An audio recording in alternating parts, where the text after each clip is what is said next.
Hi friends, welcome to my channel. ఈరోజు నేనైతే vegetable mixed curry చేయబోతున్నాను.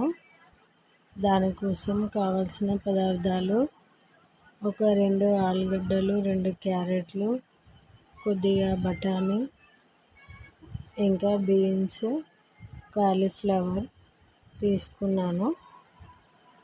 మసాలా కోసం ఒక 10 కాజు, 1 టీ స్పూన్ గసగసాలు, 1 టీ స్పూన్ నువ్వులు తీసుకున్నాను. వీటిని డ్రై రోస్ట్ చేసి పెట్టుకోవాలి. స్టవ్ని సిమ్లో ఉంచుకొని నిదానంగా వేయించుకోవాలి.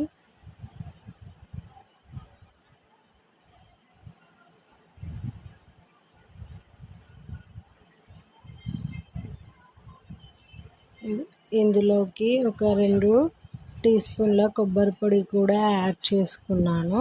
ఇప్పుడు స్టవ్ వెలిగించి కడాయి పెట్టుకొని అందులో ఒక 4 టేబుల్ స్పూన్స్ ఆయిల్ వేసుకోవాలి. ఇంకా టేస్ట్ కోసం నేను కొద్దిగా హోల్ గరం మసాలా కూడా తీసుకున్నాను.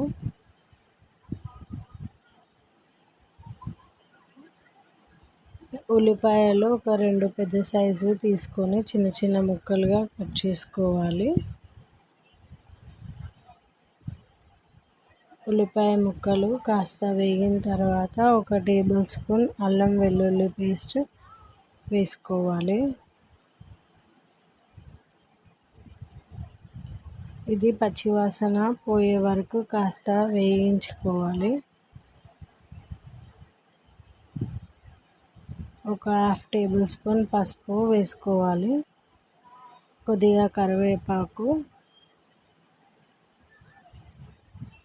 ఇవన్నీ కొద్దిగా లైట్గా వేగిన తర్వాత ఒక్కొక్క వెజిటేబుల్స్ని నిదానంగా యాడ్ చేసుకోవాలి. ఆలు ముక్కలు, క్యారెట్ ముక్కలు, బీన్స్, ఇంకా కాలీఫ్లవర్,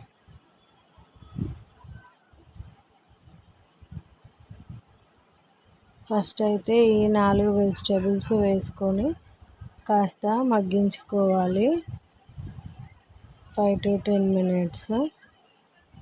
ఇప్పుడు మనము మసాలా కోసం మిక్సీ పట్టుకోవాలి.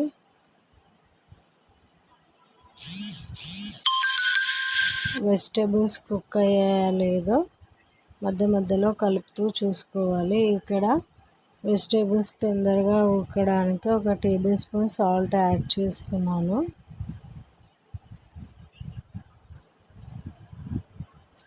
మరొకసారి బాగా కలియబెట్టుకొని సిమ్లో ఉడికించుకోవాలి.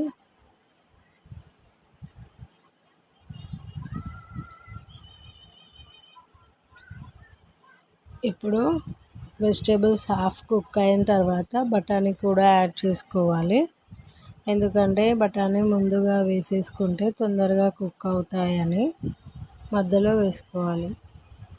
ఇప్పుడు తగినంత కారం, ధనియాల పొడి, కొద్దిగా సాల్ట్, గరం మసాలా అన్నీ వేసుకోవాలి. టమాటా ముక్కలను ప్యూరీ చేసుకొని యాడ్ చేసుకోవాలి. గ్రేవీ అనేది చిక్కగా వస్తుంది. తర్వాత మసాలా కూడా యాడ్ చేసుకుంటున్నాను. తగినన్ని వాటర్ కూడా పోసుకోవాలి. కర్రీ అంతా బాగా కుక్ అయిన తర్వాత ఆయిల్ అనేది ఇలా పైకి వస్తుంది. అప్పుడు కొద్దిగా కొత్తిమీర వేసుకోవాలి. ఈ కర్రీని జీరా రైస్తో కానీ బగారా రైస్తో కానీ తింటే టేస్ట్ చాలా బాగుంటుంది. ఈ వీడియో కనుక మీకు నచ్చినట్టయితే మా ఛానల్ని సబ్స్క్రైబ్ చేసుకోండి.